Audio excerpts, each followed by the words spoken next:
things that, or principles that should guide digital governance for the rest of us that are listening? Thank you. Okay, to start my answer, I will give some short overview of what's going on in Kyrgyzstan. We have implemented the Estonian X-Road platform, which has integrated most of the government information systems. Also, this ecosystem has integrated the systems of the private sector, such as commercial banks, telco, and some other companies. And on the basis of this ecosystem, we have now almost like 200 public services being delivered online. We were able to generate more than 1 billion transactions, meaning information exchanges between different information systems. And also we introduced digital documents such as digital IDs, driving licenses, and all these documents now can be used as a physical document to get other services which are provided by the private sector.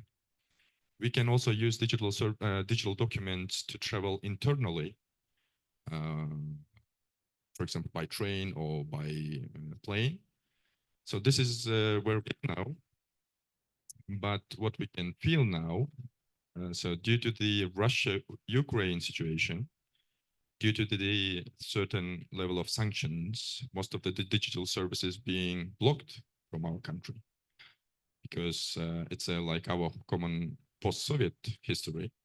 And I believe that this kind of situation brings us the matter of like collaboration more openly and transparently, and do not use digital technologies platforms to, let's say, discriminate, put some pressure on certain countries. I think it's really important, because digital transformation is not about only citizens of one country, but it's also about the citizens of the region or with other countries, because these technologies to help us to communicate, to deliver services more inclusively, more addressly, and make it more accessible, whether it's healthcare, education, like I know, financial or some other services. And answering to your question is that Kyrgyzstan, it's in the level where we want to achieve digital resilience in the age of, I don't know, all these pressures which are going on, including in our region and some other regions. So it's not about even future, but it's about digitally surviving in the best interest of our country. Thank you. Thank you. Khulood? No, it's not working. No. Okay. Yeah. So I'm going to represent Dubai, the United Arab Emirates. We do have set of strategies at a country level that looks into AI and technology since a very long time. And I think the basic core and what makes it work in the UAE is it's built on a foundation based on trust. And you have that foundation where it creates trust and transparency. People tend to abide, people tend to trust the system, people tend to accept it more. Our system in the UAE is quite utilized, giving that concierge service to all of our people in the UAE. So we were having dinner yesterday and we were discussing the experience and the journey of a patient in the airport, having no contact with a human and being able to get from point A to point B without dealing with a person. This tells me not the negative side of losing interaction, but it's actually telling me enabling, empowering people to actually move and owning what they have themselves. And if I move that into the sector of healthcare, where I'm actually working in, we are always looking into areas of what serves the patient interest. How do we get them involved? What is the purpose of this? And does it improve the patient's value? And if I can say yes to all of these tick boxes, okay, yes, the patient and then can go ahead with this technology, enable him, empower him to get through that journey. So to answer that question again, we have a build-up governance that really stands on a foundation of trust, and that partnership between the government, the private sector, the insurance companies, the people, and the providers. Anything that's not working?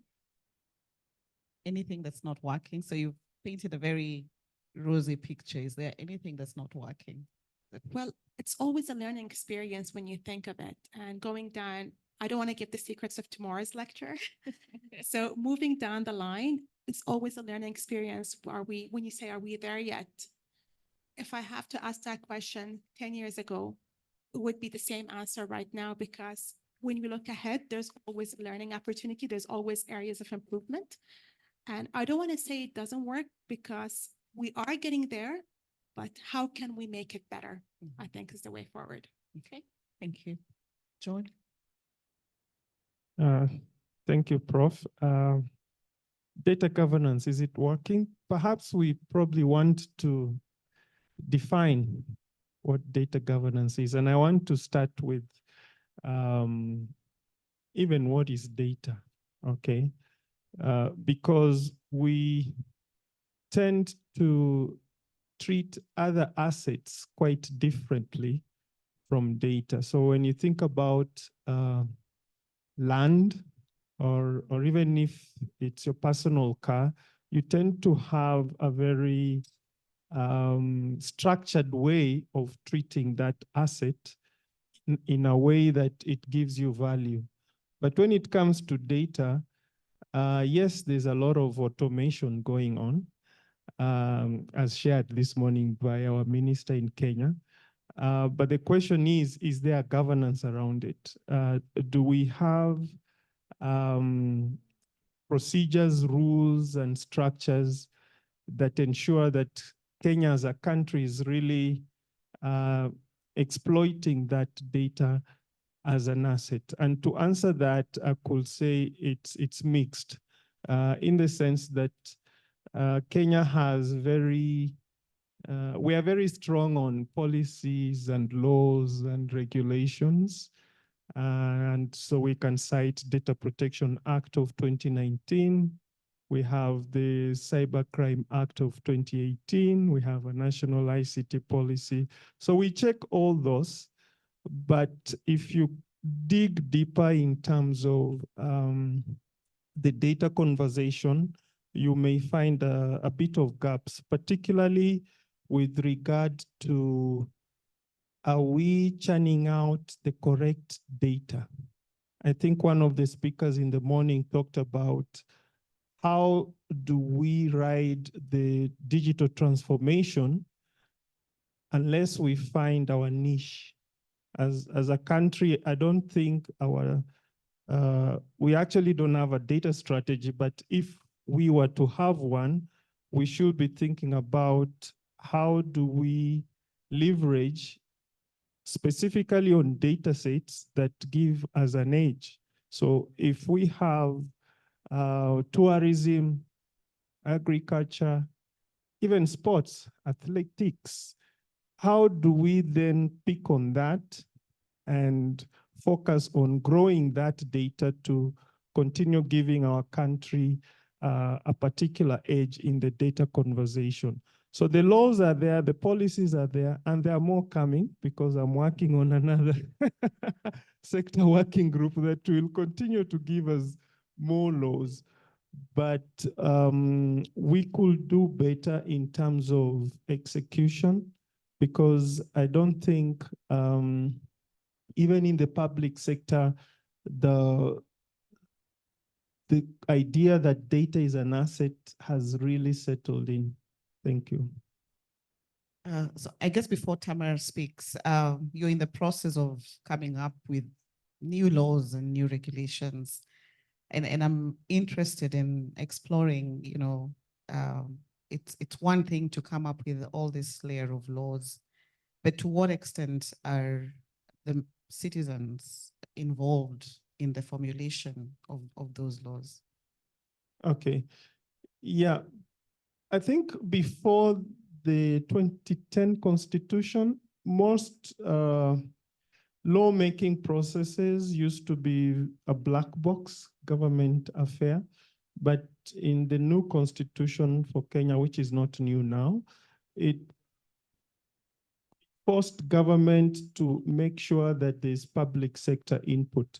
So for example, the draft laws and reports that we're building will have to be subjected to public stakeholder participation at various levels. The first one is we engaged select public to give us input, but formally, once those reports are handed over to the minister, some of them will be translated into draft bills. And at that point, the process is in parliament and it has several stages where the public can participate. The bigger problem, however, is that sometimes government goes through the public participation to check the box. They probably are not, in fact, if you don't show up to participate, some may even be very happy. So yeah, the legislation procedure for public participation was prescribed in law and government must go through that. However, the citizens don't usually get involved, and many a times they show up when it's too late and they're dragging the government to court, etc., etc. Thank you. Thank you. Tamar?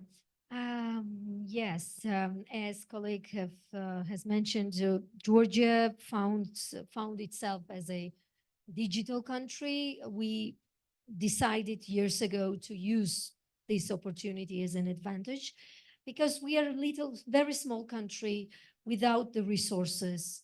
We have just beautiful nature, that's it. But you cannot live for the tourism only, right? So, but on the other hand, we are quite creative people and we decided to invest this creativity into the digital future. And as I've said, there is an agency which really takes care on the further development. And it's not only the service on existing services and development of existing services, but also non-stopping thinking about the new opportunities and new developments. But the point I wanted to make is also related to the culture. It's very important how the culture in the society encourages the innovation. For instance, in Georgia, even the poor farmer who gets the first opportunity to gather some money goes and buys the smartphone.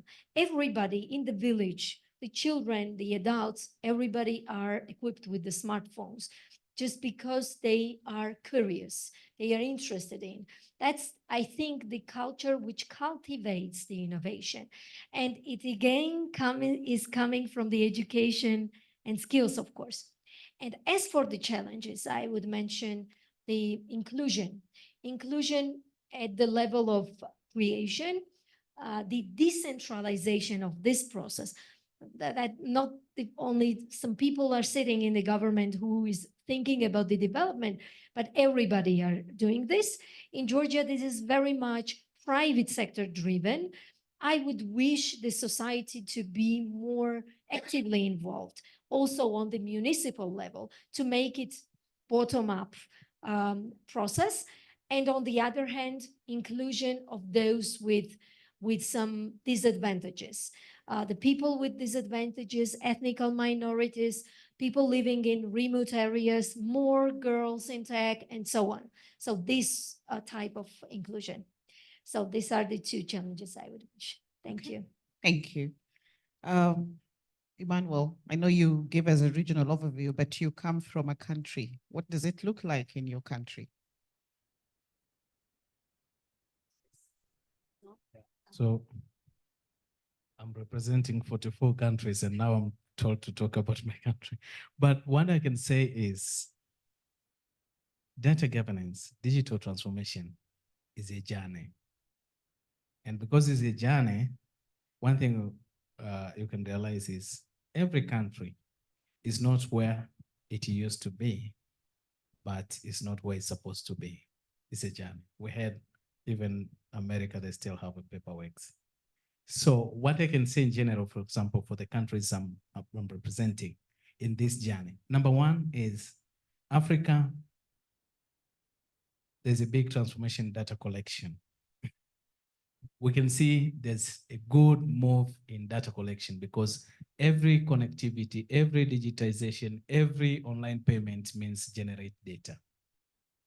The challenge that we are not here yet, as I said, data is a new oil, but oil need to be refined.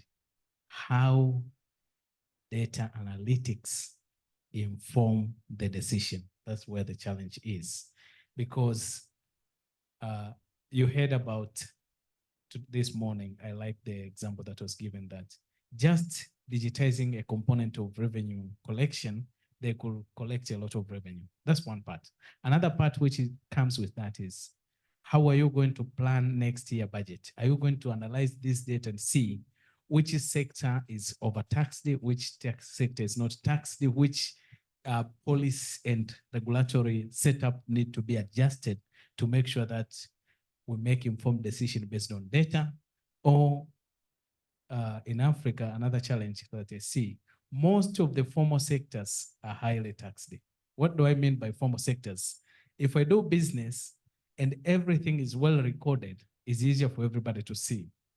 But if he's selling his plots and nobody knows the transactions just between me and him, even if we get 100 million Kenya shillings, he might not pay tax because it's just between me and him and it's quite informal. So if we formalize everything and use data to make informed decision, I believe that that could help in planning, but also improving the life of the citizens. Okay, thank you. So I think listening to all of you in different ways, it's clear that at the heart of all governance frameworks is people. Those who have access to technology and those who don't. And you know, this conference is taking place in a context where there are a considerable number of people who do not have access to technology. But all these people, whether they have access, they need to be protected, and their rights protected, including privacy and freedom of expression. But we have seen instances where this doesn't happen. A lot of our data is shared without our consent. And so I think going back to Dastan, what are some of those digital governance frameworks that need to be put in place to ensure the protection of these rights of people?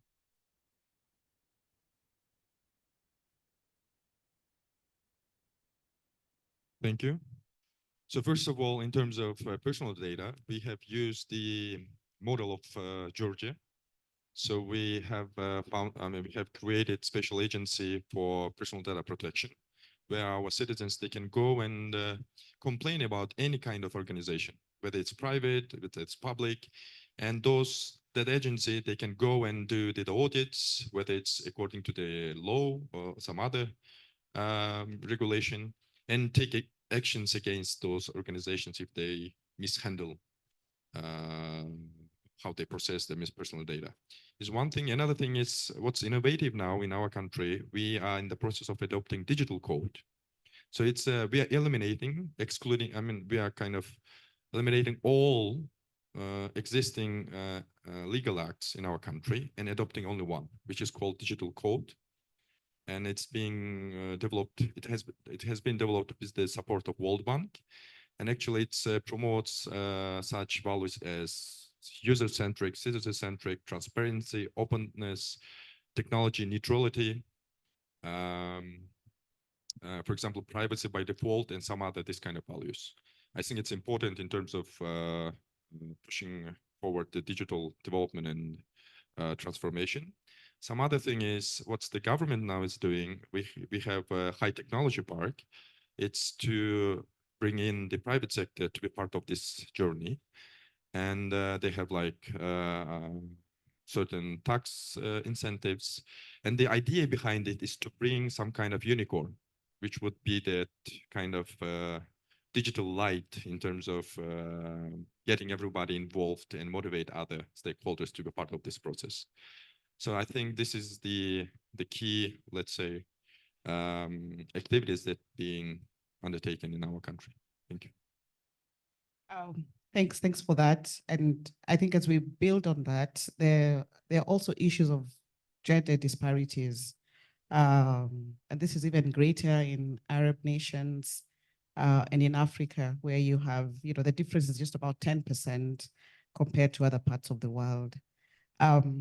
So what specific actions, and this is, specifically to you, Khulood, what specific actions or steps might we take to implement, or might we implement to achieve a goal, or the goal where you have marginalized communities, where you have women, having access as well? Just before answering this, I'm really dying to say this example. My sister shared with me the results of her son one time on WhatsApp. And she wanted my opinion as a doctor and what are my interpretation of her results. The picture she sent had his name and had his MRN number. So that was data that was sent through. And I don't know who else she probably had shared that data with. And this is not only her. I've seen this example happening many times among ourselves, sharing this data on WhatsApp, on other resources that we have, just to get opinions or share results. In the UAE, we have a health informatics system that connects all data together. So all health facilities within Dubai are connected into one, so that if I attend one health center, the doctor is able to access my results of all the other health centers. Now, talking about challenges, this is only within Dubai. Other Emirates are not included, and that's a big challenge. We want to include everybody in it. For the patient to be part of this health informatics system, he needs to consent to be part of it. My sister, who sent me the results, asked me, what is this? Consenting on something? No, I'm not going to share anything, but you already shared everything. Yeah. So I think the example I'm trying to put through is to increase end user awareness. I don't think people are aware of the importance of their data. I don't think they're aware until you highlight it. So when it's highlighted on a consent, that's when you start thinking, oh, is this private? Is this safe? You start thinking of all the ethical implications, because now you have to sign it, you have to consent. But when you're not, and you're subconsciously working on it, you don't think it's important. It's just a result and what's going to happen. Now, to answer your questions from a policymaker and women, we have to ensure there is inclusivity.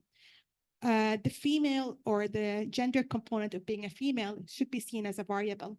So including her perspectives as a woman, including her inclusivity is very important when it comes to policymakers, because we're actually addressing a certain part of the population.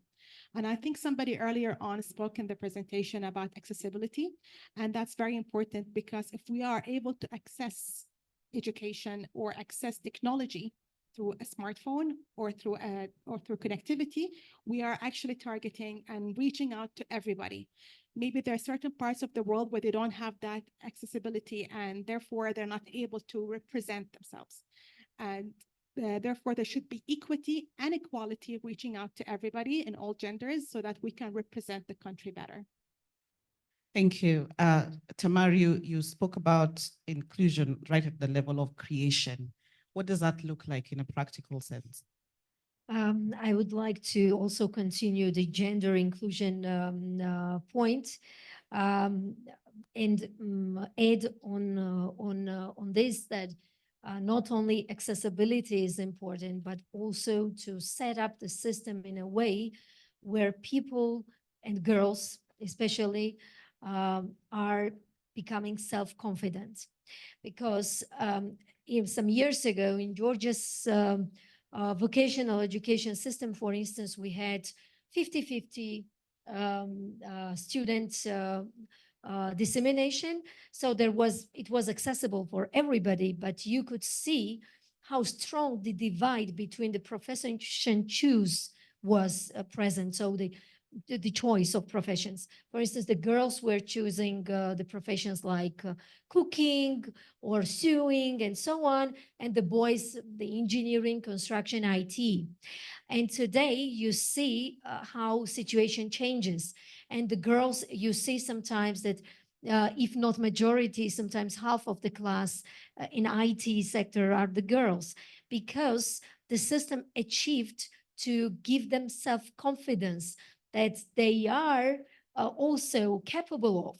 So it's very important. And again, it's coming from key competences to see, and from the environment in the learning process, which you create where everybody are equal, and this inclusion guarantees you then the further decisions of the particular persons related to profession and to further lifelong development. But beyond the gender inclusion, there is also a challenge in Georgia when it comes to inclusion of ethnic minorities.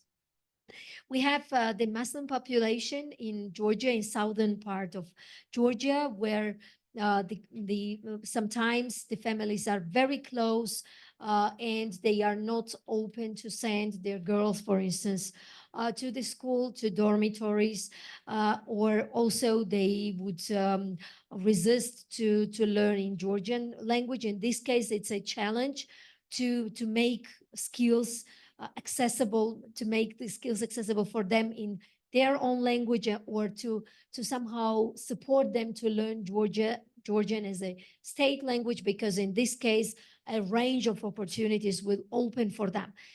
This is the challenge which we are trying to overcome at the moment. And I think here we should be also very creative, the countries. I mean, everywhere, every country has the challenge in the multilingual and multi-ethnical world. Also, if Georgia was the only ethnically Georgian, we have a lot of migrants, and we need to create opportunity for them as well. So in this case, we are using a lot of tools like work-based learning, the digital learning, LMS systems, creating the opportunity to learn online.